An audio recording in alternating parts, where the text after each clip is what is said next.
Join the only roundtable podcast in compliance with 5 of the top commentators in compliance. Check out the rants and shout out at the end of each episode. Hosted by Tom Fox, the voice of compliance. Everything Compliance is a production of the Compliance Podcast Network. Everything Compliance is now the award-winning Everything Compliance, having won the Top Talk Show in Podcasting Award by W3. In this episode of Everything Compliance, Karen Woody reviews the SEC enforcement action involving HeadSpin. Jay Rosen discusses the recently released Commission on Combating Synthetic Opioid Trafficking report. Matt Kelly looks at the Joe Rogan Spotify imbroglio. Jonathan Marks discusses continuous controls monitoring and continuous auditing. Jonathan Armstrong looks at the continuing saga of the HP acquisition of Autonomy and the recent trial court win by HP in the United Kingdom and extradition order for Mike Lynch. All this, shout outs and rants on this episode of Everything Compliance. Hello, everyone, and welcome to another episode of Everything Compliance. We've got the full gang back. We're going to start with Karen Woody. Karen, there was obviously most people are aware of the Theranos case and the SEC involvement in that, but recently we had another SEC enforcement action involving the company HeadSpin. And they both obviously have their own unique eccentricities, but the thing that struck me and what I really wanted to ask you about was these are private companies and they were both subject to SEC oversight. So I was wondering if what your thoughts might be on how does the SEC get involved with a private company, and does that really portend or presage, I should say, any additional SEC oversight in the private arena?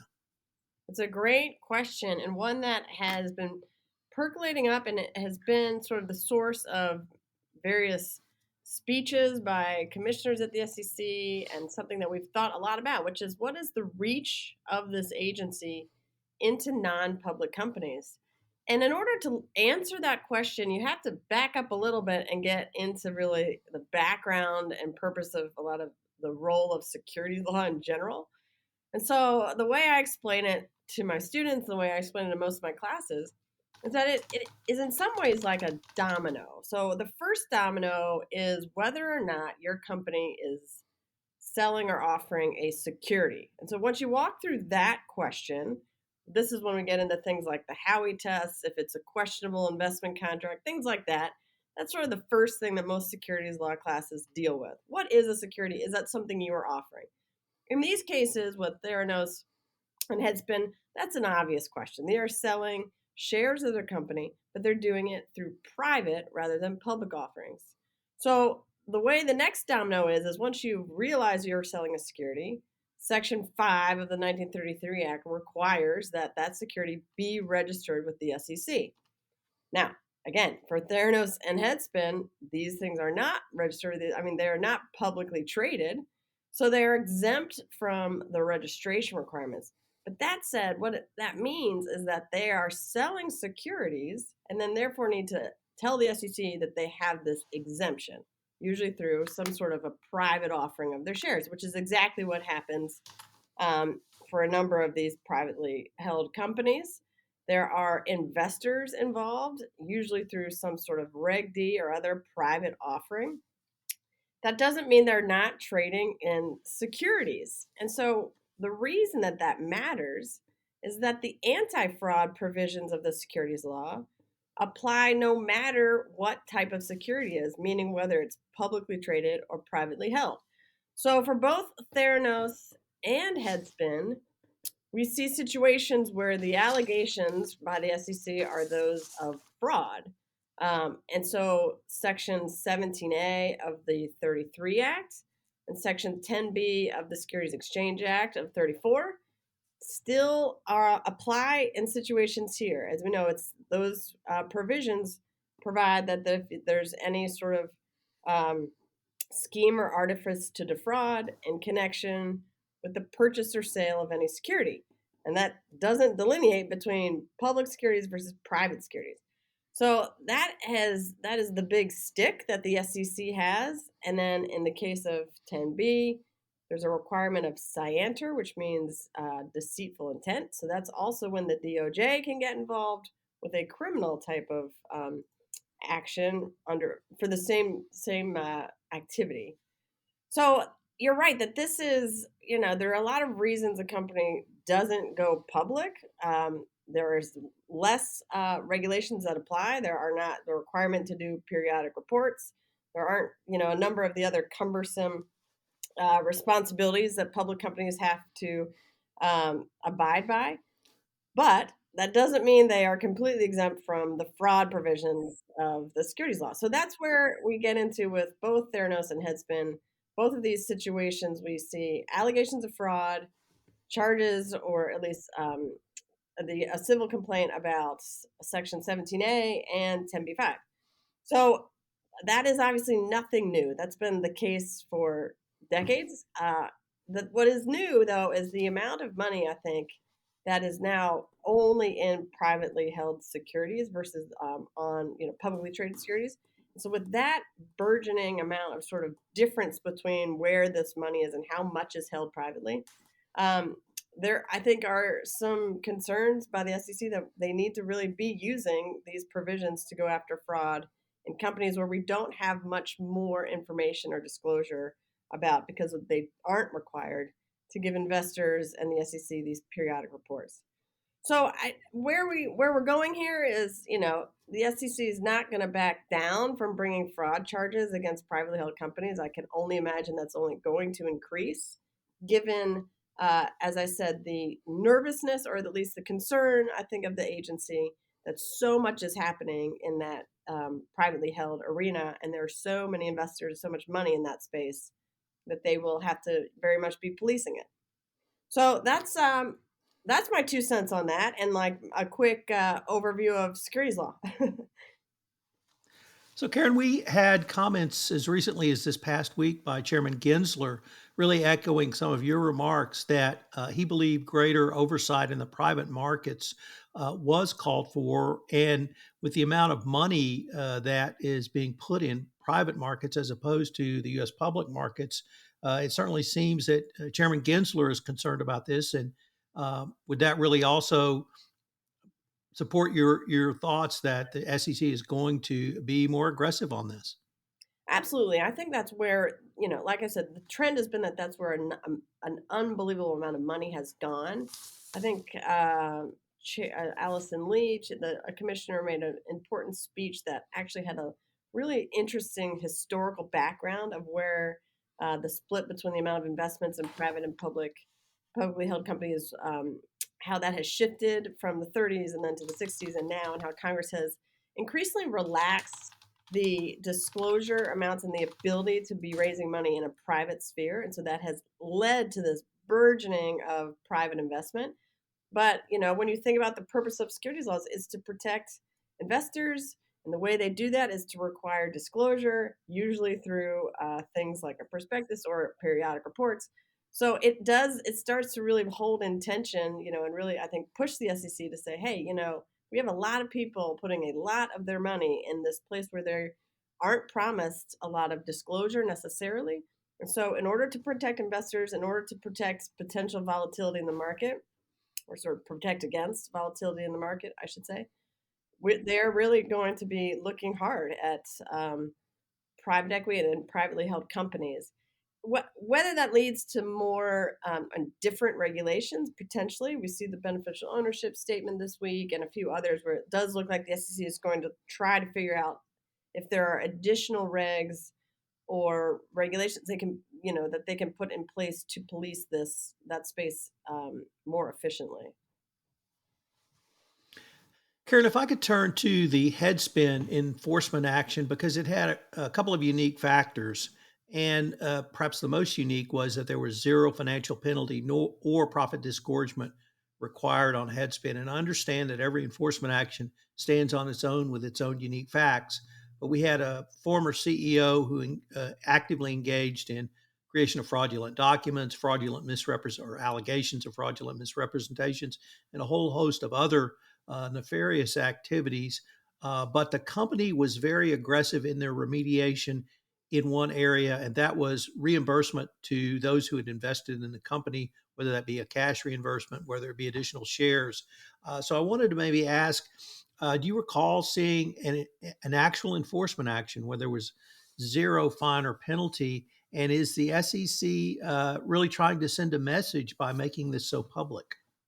That's a great question, and I think that is why this has garnered so many headlines. I can't think of a time when the SEC has brought enforcement action without a penalty or fine. And so it's an interesting one here. But you're right; they had aggressively attempted to, at least the board of directors removed the CEO immediately. They revised their valuation, and then, as you said, took pretty extensive remedial efforts in order to repay investors.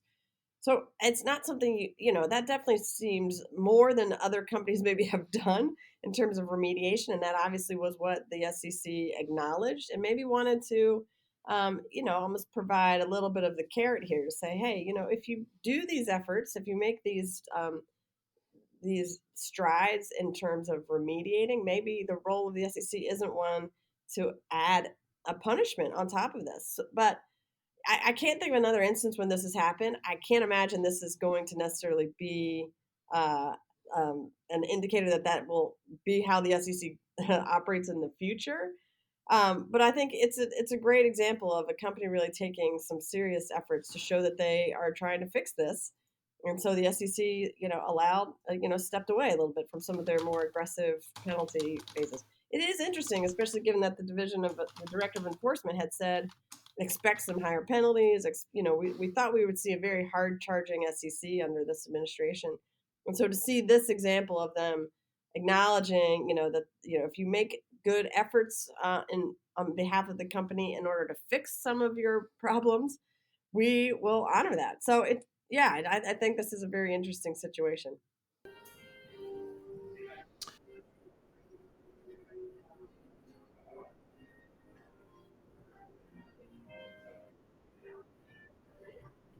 Yeah, Karen, in the headspin matter, one of the things that I noticed is they when they were talking about remediation, I think they actually even they mentioned the word, which doesn't really come out too often, is governance. So I'm just wondering, in the Caremark cases that we saw, it was sort of, you know, um, you know, it really wasn't mentioned by the regulators. It was mentioned by the courts. Now all of a sudden we're seeing this word governance pop up in the light of remediation with the SEC and the like. And I'm just wondering, if you believe that that's a trend that we're going to continue to see going forward. That is a great question. And, I have to say, I don't know if I caught that as much as I recognized that even in the press release, they did say, they mentioned that the board of directors conducted this investigation, and they mentioned that the board was the impetus for all of those remedial efforts. And so that's correct. That is a governance question, and one that I think is an interesting one. And maybe you're right that might have also lent itself to why they were so there was no fine at all in this situation, because they were acknowledging that the board did everything that it could once it was faced with the facts of what was going on there. But I do think, yeah, we'll see that a lot more. I think there is for sure going to be an overlap between the Delaware type law of Caremark and looking at what directors are doing, and looking at that as applied to compliance efforts, and certainly compliance efforts after the discovery of some sort of fraud or other nefarious seeming activity. So that's a really great catch. I think we will see that going forward. So, Jay Rosen, we had a report entitled "The Commission on Combating Synthetic Opioid Trafficking." What could you tell us about the report, or rather, the Commission on Combating Synthetic Opioid Trafficking report? Thanks, Tom. So, as you noted, the report dropped on Tuesday, and if you've been watching TV for the last several years, or if you read the newspapers, you know that the United States is facing a cross-border illicit drug trade that contributes to, unfortunately, the premature death of tens of 1,000 Americans each year. Some 100,000 Americans overdosed and died, the majority due to synthetic opioids such as fentanyl, over the last 12 months. These fatalities have increased steeply in the past few years. An early number suggests that deaths due to synthetic opioids will have hit the highest numbers in history in 2021. The overdose crisis in the U.S. claims more lives each year than firearms, suicide, homicide, or even motor vehicle crashes. This is one of our most pressing national security law enforcement and public health challenges. Cumulatively, since 1999, drug overdoses have killed approximately 1 million Americans. That number exceeds the number of U.S. service members who died in battle in all the wars fought by the U.S. In just 12 months between June 2020 and May 2021, more than 100,000 Americans died from a drug overdose, primarily among those ages 18 to 45. These alarming statistics are more than just numbers on a page. They represent devastating losses to families and communities, including personal losses to members of the Commission. Whether measured in lives or dollars, the United States drug overdose epidemic shakes everyone. The president declared the illicit drug trade a national emergency and a December 15, 2021 executive order extending his predecessor's declaration that the opioid crisis is a public health emergency. Mexico is the principal source of this illicit fentanyl and its analogs today. In Mexico, cartels manufacture these poisons in clandestine labs with ingredients, precursor chemicals, sourced largely from the People's Republic of China. Indeed, the trafficking of synthetic opioids offers a more profitable alternative to heroin for Mexican drug traffickers. The Mexican government, in part out of self-preservation and in part because of a trafficking problem transcends current law enforcement capacity, recently adopted a, quote, hugs, not bullets, unquote, approach to managing this transnational criminal groups. So what's changed? The shift from prescription opioids to heroin and then to synthetic opioid has proved deadly to people who use drugs. Because fentanyl is much more potent than heroin, imprecise dosing and a lack of quality controls increase the risk of fatal overdose. The bottom line is that fentanyl is undeniably extremely dangerous to people who use drugs acquired from illegal markets that operate with little transparency or care for consumer safety. Here's some new challenges. The emergence of illegally manufactured synthetic opioids has complicated existing supply and demand reduction efforts. It is essential that policymakers understand these challenges. Here are some other things to think about. Illegal drug manufacturing has become easier to conceal by moving from the field to the laboratory. Serious geopolitical issues significantly impede action to disrupt supply.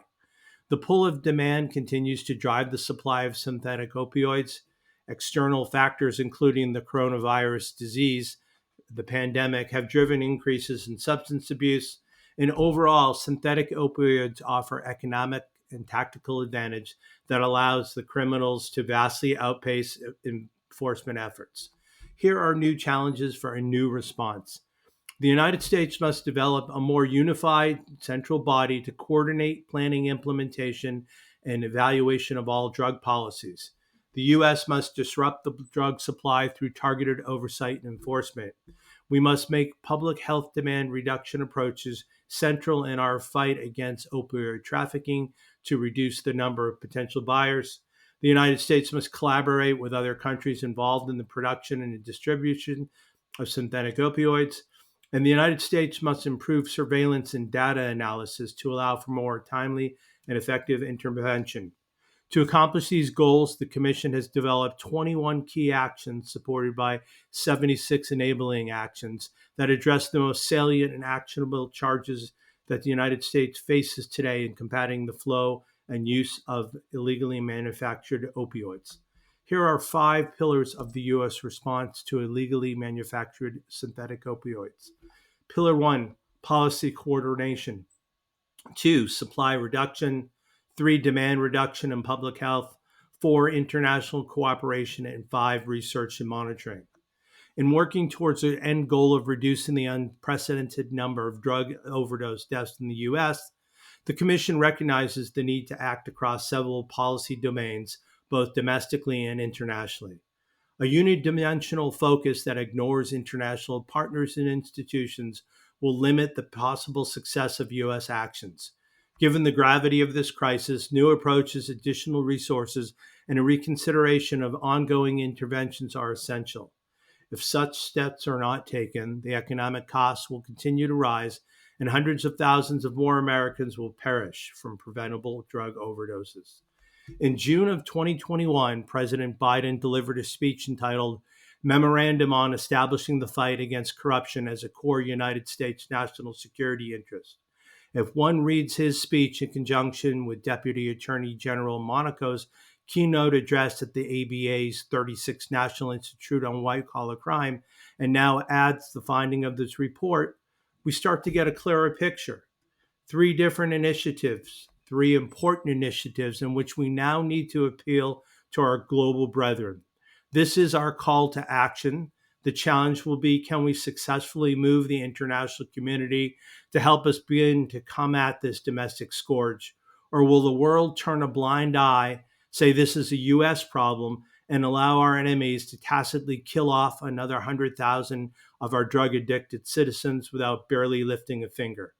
Only time will tell.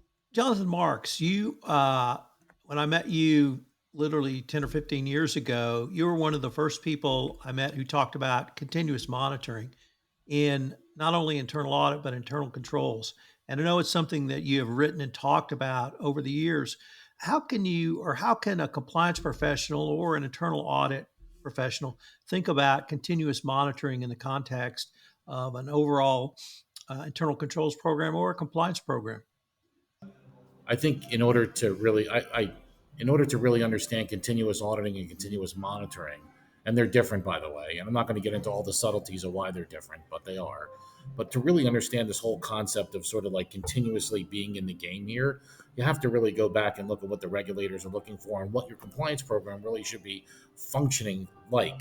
And for example, we go back to feedback. And when you're getting that feedback, are you using that feedback in order to enhance your compliance program? And feedback comes in many, many, many forms. You can have a formal continuous auditing, continuous monitoring program set up, right? And you can have that set up in high risk areas or other areas of risk. The more important thing there is really understanding what the objective is. What are you trying to get out of this? What risk are you trying to monitor? And then using that information, that feedback, to enhance your compliance program going forward. So, when people set out to develop these, continuous or ongoing, monitoring programs, most of the times they don't understand the barriers, obstacles, and hurdles that are in front of them when it comes to developing a program like this. They also don't understand the time, effort, or energy that it really does take in order to put a program like that in place. So there's a lot of seeking to understand, a lot of thoughtful application that has to go into this. But more importantly, and I say this all the time, if you have a program like that and you don't have a way to take that information and that feedback and pump it back through your compliance program and make sure that it does, not all the time, not every single time is the information that you get going to shake left or right. Other times it may affirm certain things that you believe, but sometimes it's, but if you don't do anything and that information sits there, or I call it the marination effect, and God forbid if something goes wrong and the government finds out that you had this information sitting there and did nothing, that's probably worse than actually not putting a continuous auditing or continuous monitoring program in place to begin with. Because the fact that you had something and you sat on it really does not bode well, in my mind, from a regulatory perspective. And so, and continuous auditing and continuous monitoring is not just an internal auditor's game anymore. It really does. I mean, I hear more and more from compliance professionals, and we talk about this all the time, is how do we get a handle on the risks that are within our organization? And it's not just risks at the end of the year when we do our risk assessment or when something horrible happens, but how do we get in front of all of these things? And it is a fight, it is a battle, and it does take some discipline, and it takes some discipline through the entire organization, through management, compliance, internal audit, legal, the legal department, all working harmoniously together within the enterprise ecosystem, so to speak, in order to ensure that you do have a program that is meaningful from start to finish. So, Jonathan, in terms of the improvement, I had the opportunity to interview one of Jay's colleagues, and she talked about internal audit functioning, looking at the controls, seeing whether there was override of controls, seeing whether controls were circumvented on a fairly regular basis. She advocated it, or had done it actually quarterly, rolled up into an annual report. Is that something that you would advocate? And if so, at what cadence would you suggest internal audit look at controls? Well, again, circumvention or override of internal controls. I've actually written and I'm published on that particular article, that particular fact. But, going beyond that, when you're looking at controls or you're monitoring controls, the cadence in which you monitor them, maybe, it all depends on every organization is different. It doesn't have to be quarterly. It could be monthly. It could be weekly, depending on the risk that's involved. I think the more important thing here is that you're getting out in front of these things and you're being proactive. So identifying risks again. GRC is a waterfall concept. Good governance leads to good risk management. Good risk management drives the compliance program. So if you understand what the risks are within your organization and you wanted to monitor some of those key risks, depending on what the nature of those particular risks are, and depending on the industry or the space which you live in, some of those risks might have to be monitored on an ongoing basis because daily they could really impact you. Some of those risks might have to be monitored on a weekly basis, on a monthly basis, on a quarterly basis, maybe semi-annual. I mean, it all depends, Tom. So there is no one prescription here for any of this. I think the bigger thing here is really getting everyone off the dime and moving this forward and saying, hey, it's just not acceptable anymore to look at controls at the end of the year and test them to see if they're working. There has to be a program in place to ensure that they're not only designed appropriately, but they're operating effectively. And the operating effectively part, will really tell you whether that design is appropriate. And design changes depending on the nature of the business. It also, people change within the organization, mergers, acquisitions, joint ventures, things like that could change controls. So all these things come into play. So, you have to be just a little bit smarter today than you were before with controls. It's not just designing the control, it's designing the control appropriately and effectively to whatever the objective might be. So if the objective is, to prevent somebody from doing something, and the fact that they're overriding that, you have to understand, sort of cause and effect there, or the root cause.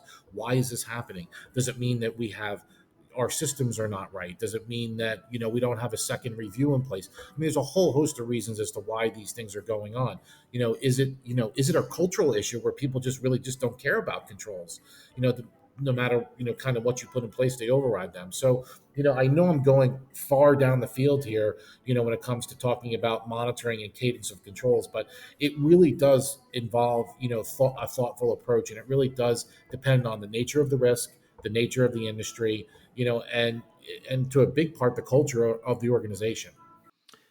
So, Matt Kelly, I have to introduce this topic for you. Number one, I've been following Matt's writing for many, many years. And this week he had two of his very best blog posts I've seen, particularly part two. I thought it was absolutely great, Matt. It brought together concepts you've been talking about literally for years. Plus, he's actually exercised on this topic. So I can't wait to see what Matt might have for us on Joe Rogan and Spotify. The perils of the speak up culture at a company, which I think are probably going to affect more and more businesses over time. The Wall Street Journal had a great article about a week ago recreating the timeline of how the Joe Rogan's controversy blew up at Spotify. And they included a really telling paragraph about the internal culture at Spotify. And I would like to read it out. It's only about 3 sentences here. I promise I'll be brief. But this is what the Wall Street Journal said. Spotify tries to foster an egalitarian culture and encourages employees to openly debate topics as diverse as an app update, the snacks available in the office, other things like that.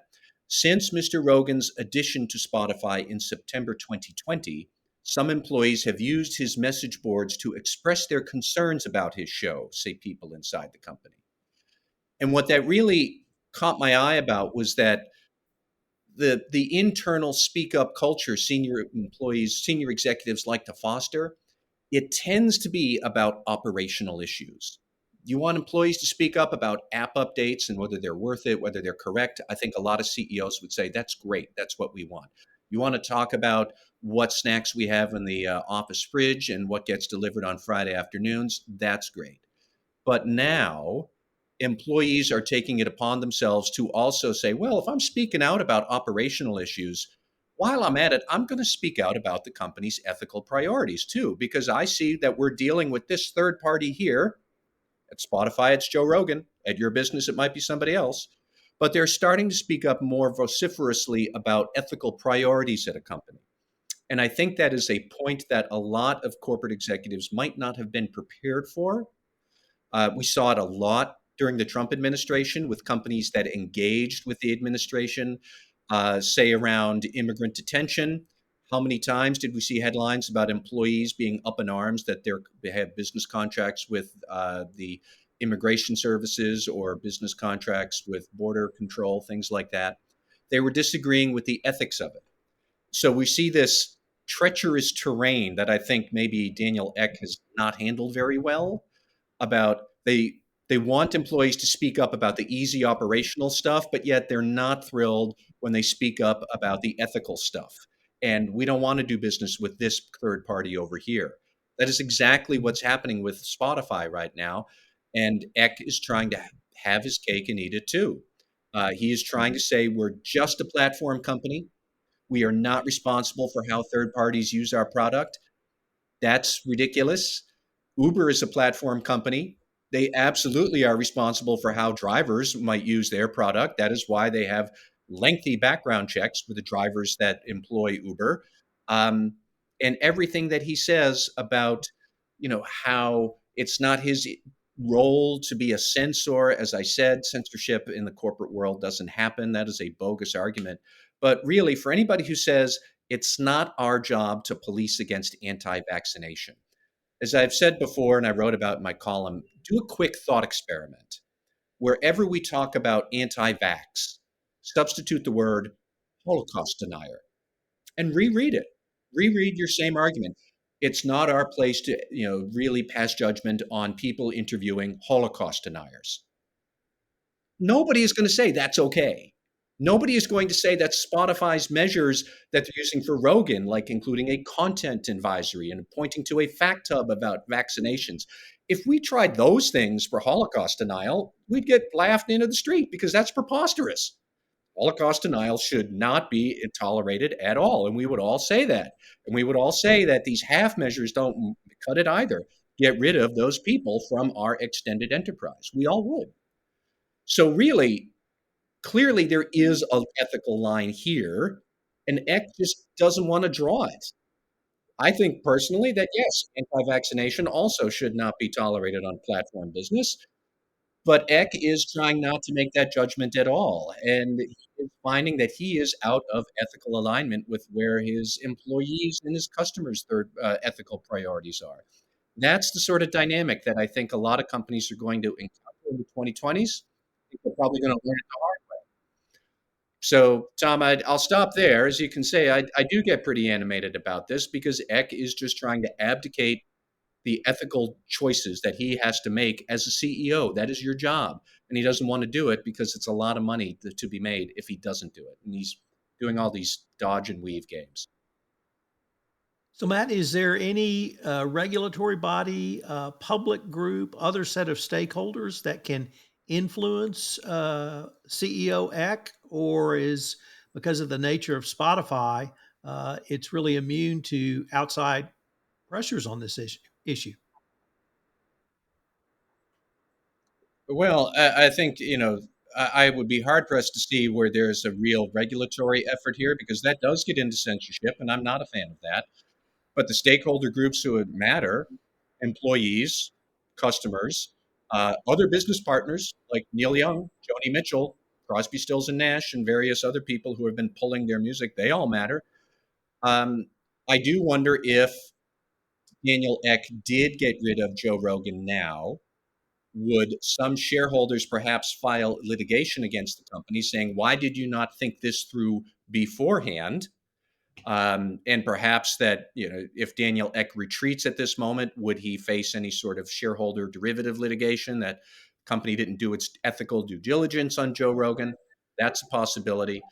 But clearly, companies do need to think through what are our ethical standards for third parties that we work with, whether they are customers, whether they are platform users, whether they're content providers, whatever you want to call it.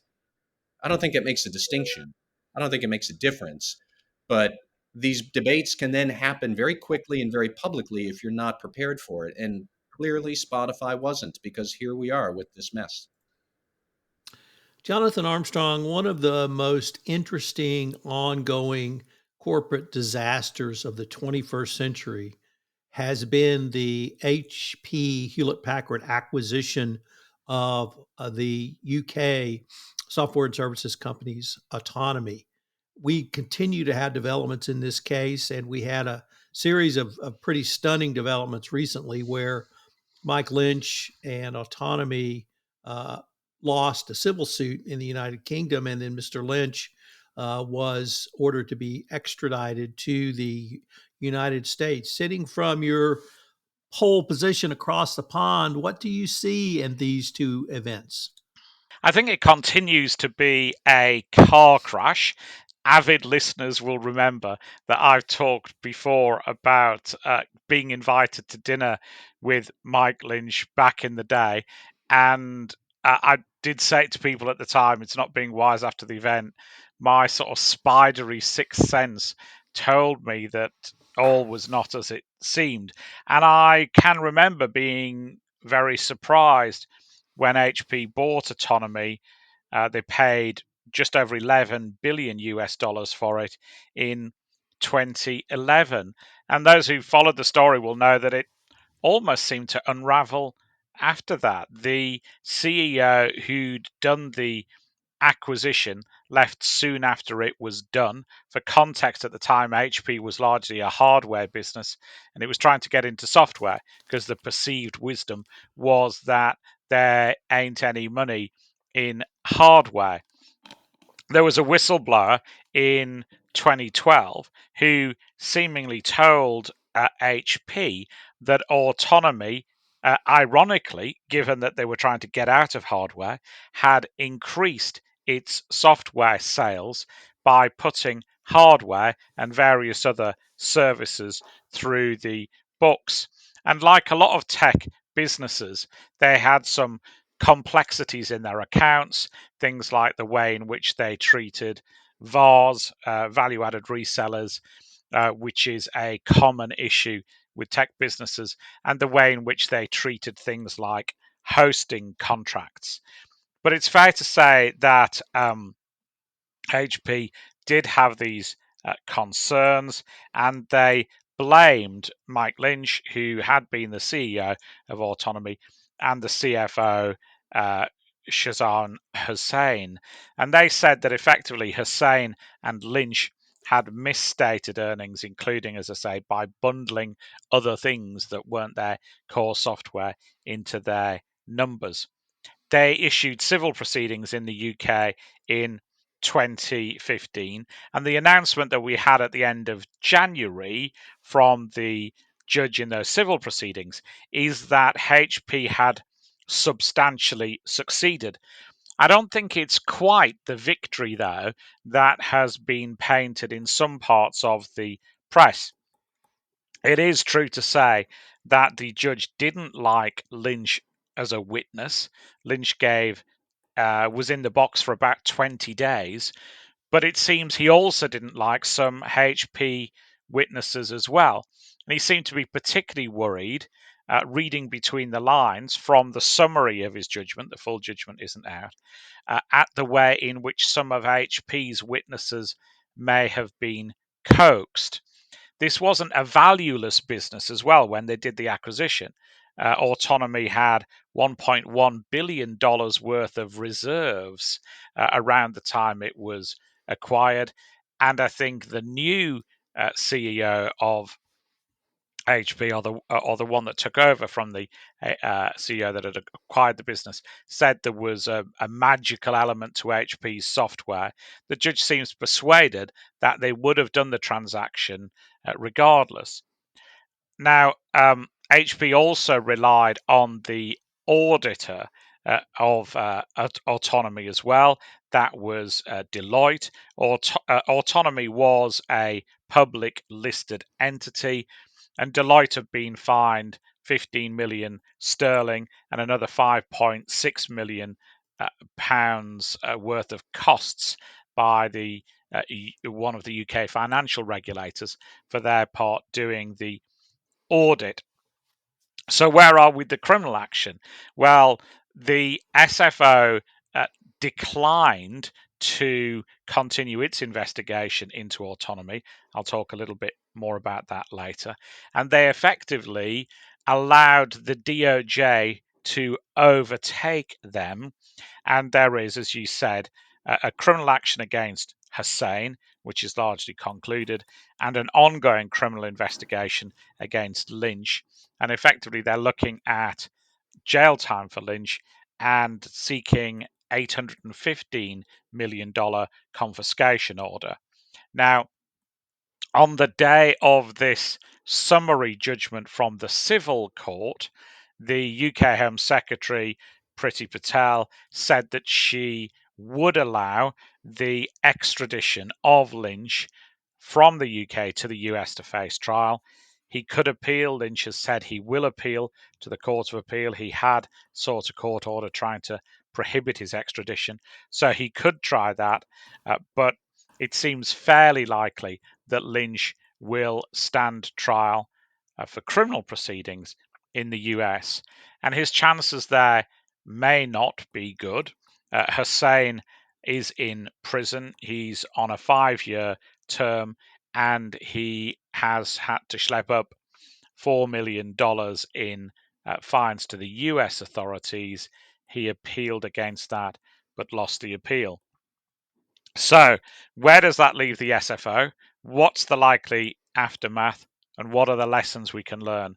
Well, the UK Serious Fraud Office started its investigation into 2013. That was on information referred from HP, and HP were trying to push the SFO to investigate Lynch and Hussein. The investigation was closed in 2015 as it was said there wasn't enough evidence for a realistic prospect of conviction. Here, of course, it's important to say that there's different burdens of proof between a civil case, where HP only has to prove its case on the balance of probability, and a criminal case where the SFO would have to prove its case beyond all reasonable doubt. So there's that. The difference in burden of proof could explain this. The potential lack of resources at the SFO could be another explanation.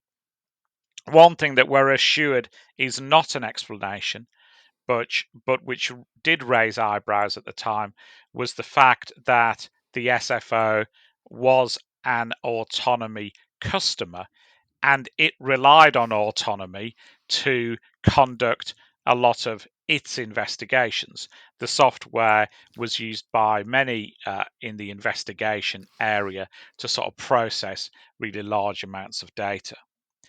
And that, of course, causes implications for other businesses, notably a ransomware detection prevention business called Darktrace, which Lynch was involved with after autonomy.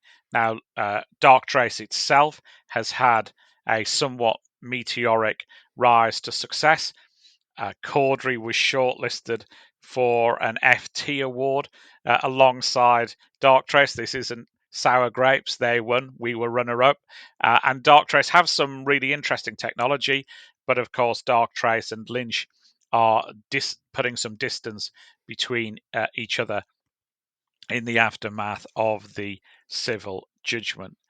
So, what are the lessons to be learned? Well, we've said it when we talked about Microsoft. We've said it before. We'll say it again, I'm sure. Due diligence is absolutely necessary in these transactions. Obviously, HP would have relied on big four accountancy firms to do that due diligence, but that has to be really thorough. And you have to, as we say in football, that's proper football, not the thing that you've had recently. You have to play the ball and the man. You have to look at the individuals, particularly when individuals like Lynch are so integral to the business and what it does. He invented their main software product.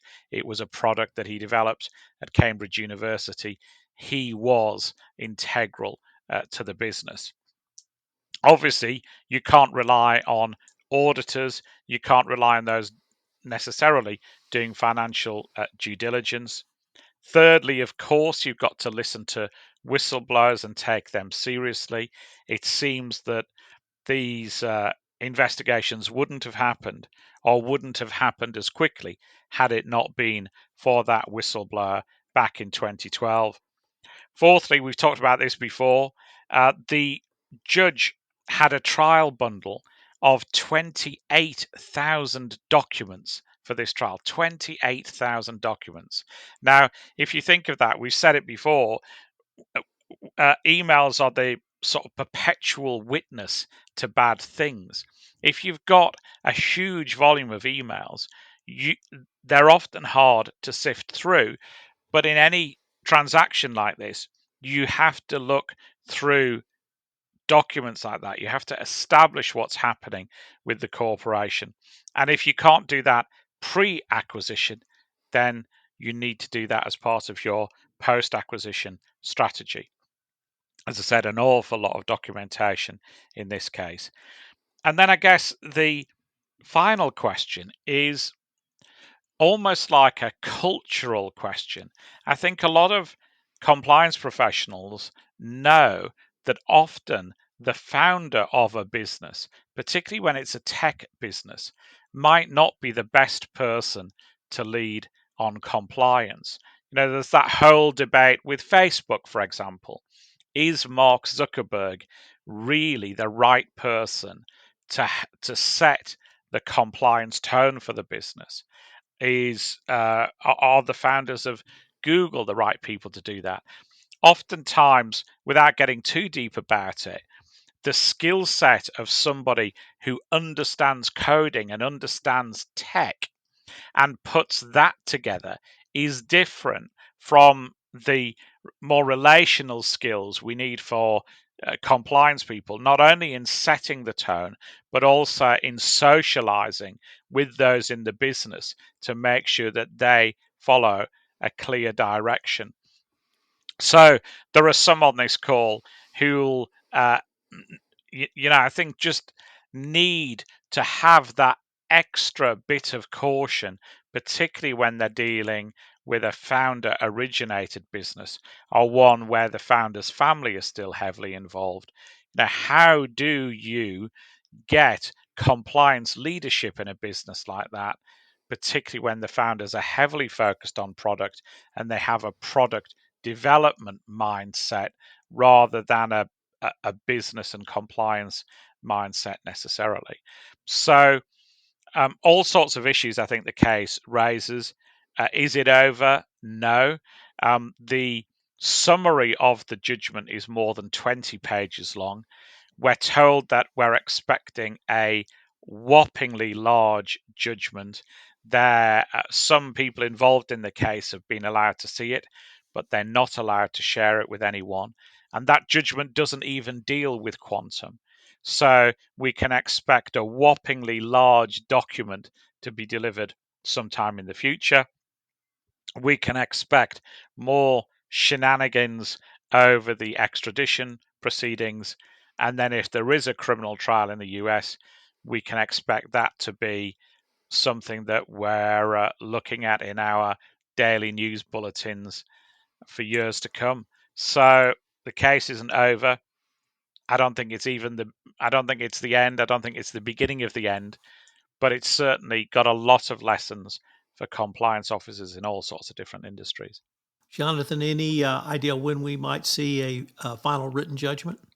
My gut feel would be it will be some months away. If I was a betting man, I'd say maybe just before the Easter recess. It obviously wasn't imminent, because if it was imminent, I think we would have got the full judgment. And I think we got this odd summary because the judge was cognizant of the fact that the Home Secretary had to make a call on the extradition proceedings. So my guess would be it will still be a number of weeks away. Could you explain to our U.S. audience why the Home Secretary is reviewing slash passing judgment on extradition requests from the United States to the United Kingdom? I mean, essentially, it's a question of reciprocity, if you like. There's been criticism of the past, in the past, I think, of the way in which some UK executives have been extradited from the UK when they're running UK entities for trial in the US. I can think of banking cases, for example, where there's been similar extradition. This is a case effectively where the Home Secretary can take the call. The Home Secretary is somebody whose decisions have previously been subject to judicial scrutiny, often not favourable. This particular Home Secretary, I'm trying to be kind and non-political, is perhaps less cognizant of the right procedures and the need to act fairly versus previous Home Secretaries. I don't believe she's had any legal training, for example, where others have. But there is still a role in our constitution, if you like, for politicians to take that call and accede or deny requests from other governments for extradition. Of course, there's very much heat on this whole process and the way in which the US and the UK work together with extradition because of the US's refusal to extradite Anne Secoulis, who some say was responsible for a death by driving on the wrong side of the road exiting a US base. So it is a political hot potato, but it seems that Priti Patel in this case has sided with the US. Jonathan, the Serious Fraud Office is closing of its investigation into this transaction, and autonomy occurred under the watch of a prior director of the SFO, not Lisa Osofsky. Has there been any negative fallout for the SFO, not Ms. Osofsky, because she was not involved, but for the SFO and its original closing of the matter?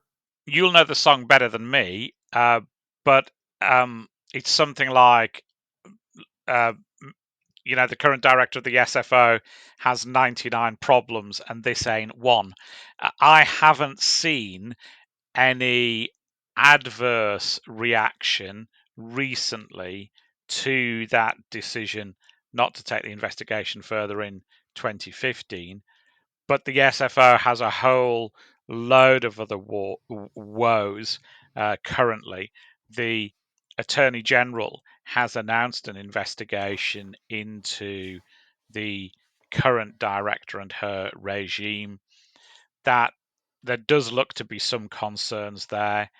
Ms. Osofsky said in connection with another investigation that she's been losing sleep, and those investigations might well retrace decisions taken prior to her regime. So it could be that this falls under some wider investigation into the SFO's position going forward. But I haven't seen any direct criticism of the decision not to investigate here. And that might be, as I say, because of the difference between UK law and US law, that difference of burden of proof. I believe that Hussein was convicted of wire fraud offences, and we don't have the same regime exactly in UK law. We're going to have a quick word from our sponsor, and we'll be right back with fan favorites, shout outs, and rants.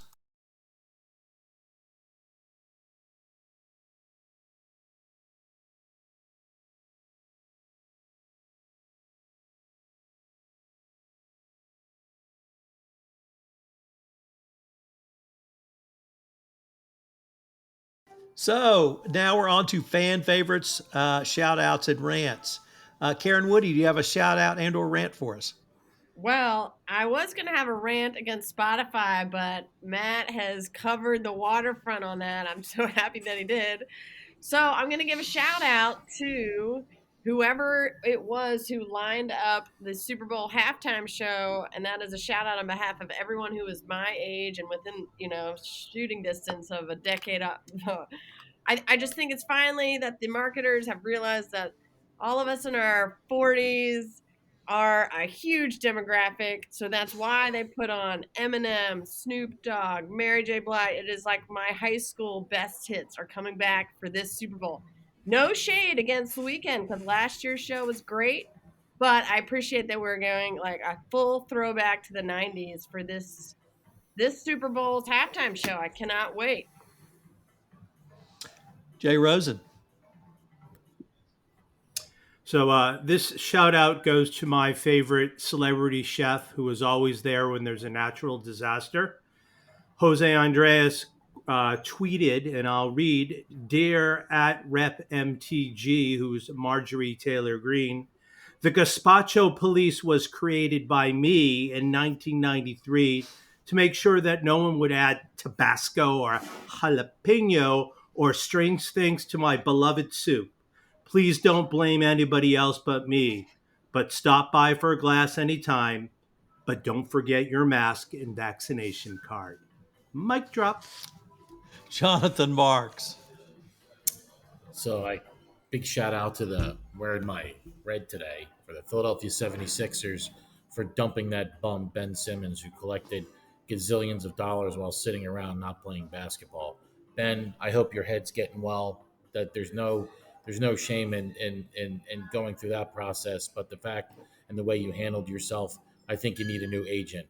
I'll give you my phone number if you want to get a hold of me. You can look me up on my website at Baker Tilly, but you need better representation in the future, my friend, because you burned a lot of bridges. Matt Kelly. I'm going to give a shout out to that apparently secret law enforcement agency we have never heard of in this country before now, the National Archives, for leading what was reported as a raid against Mar-a-Lago to seize 15 boxes of documents that former President Trump apparently improperly took from the White House. I have heard of many different agencies conducting raids and executing search warrants and things like that. I did not have the National Archives on my bingo card of agencies that might wind up showing up at your house to take documents and cart them out. And a bonus small shout out to New York Times reporter Maggie Haberman, who has another Trump administration book coming out, including the allegation that they had to get plumbers to come to the White House to fish out documents that apparently President Trump improperly flushed down the White House toilet. I am probably not the first person to have said for many years that Donald Trump was trying to flush the Constitution down the toilet. I only meant that as a figurative thing. Maybe it was a literal thing. I am not clear on that. I would also love to know who is the plumber that had to show up and do that. And by the way, just out of curiosity, what do they charge? Because they're outrageous around here in Boston. But that is my shout out to at least some agency out there that is really grabbing the bull by the horns and trying to enforce accountability. So shout out to the National Archives. Who knew? Toilet paper shortage in the early part of the pandemic. It was a real thing. I'm going to have a melancholy shout out today, and that is to the University of Michigan School of Law and the greater law educational profession who lost two giants this week, both of whom were professors at U of M when I was there. The first is Yale Camazar. Yale Camazar was truly a force of nature. He literally invented criminal procedural rights prior to going to trial. He was a key component of the Supreme Court's decision in Gideon versus Wainwright, but he's even more well known as really the father of the Miranda rights. So Yale Camazar, truly great in criminal procedure, but also Terence Sandalo. He was the dean of the University of Michigan School of Law when I was there, and he was a very different professor than Yale Camazar. He was very cerebral. He was a constitutional specialist. I took him for 14th Amendment, and I know this will resonate with the true geeks out there. If you can tie the slaughterhouse cases from the 1870s to the constitutional revolution of the 1930s up until the time I took constitutional law in 1980s, you're a brilliant professor. So we lost two greats, Terry Sandalow and Yale Camazar. I'm sure you're up there debating in that great moot court in the sky. Jonathan Armstrong, do you have a shout out and or rant for us? I do. I'm going to shout out to Her Majesty the Queen. It's 70 years about now from when she acceded to the throne. I can remember, obviously being somewhat younger than I was now, in 1977, that's 45 years ago, being part of a group presented to the Queen for her Silver Jubilee then. And remember thinking that was quite an achievement. And 45 years later, it's obviously a great achievement. But one thing I wanted to touch on, not only was her service as Queen, but also the service she gave during the war and during really difficult times for the UK. She and her family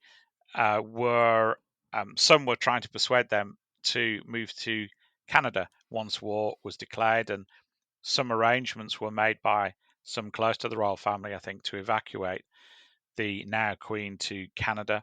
The family refused to go.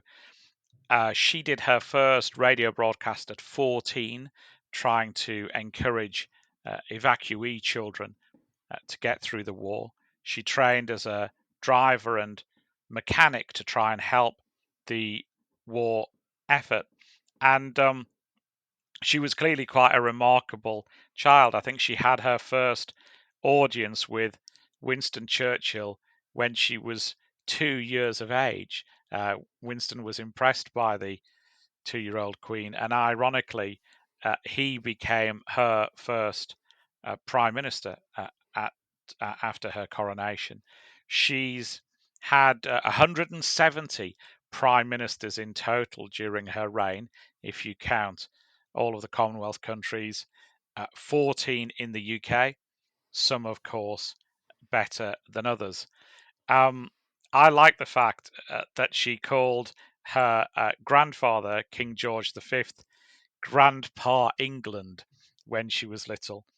And the other story that I was reflecting on over the weekend is anyone who saw the Caudry holiday card will know that we had a picture of the St. James area of London where the Queen partied at the end of the Second World War, and I was there, as I say, over the weekend.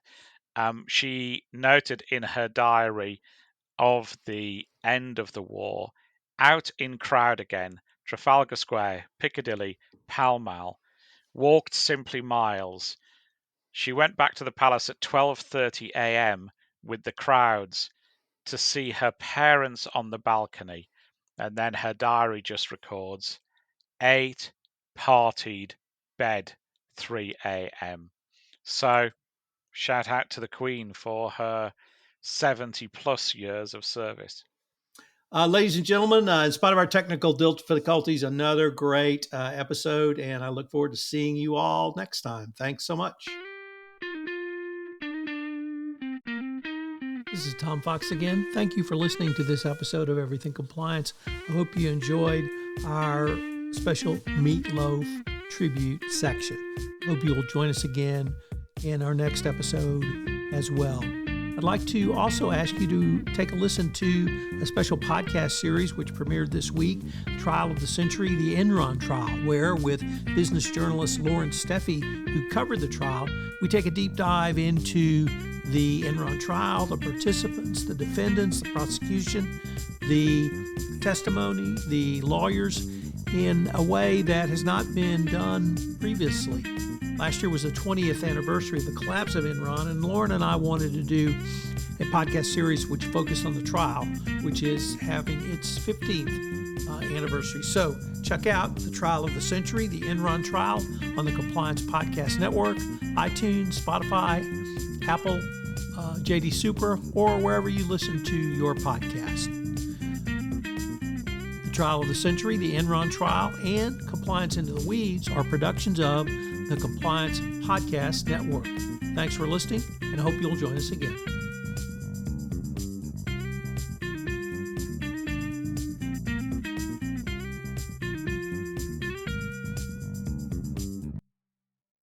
This podcast is a part of the C-Suite Radio Network. For more top business podcasts, visit c-suiteradio.com.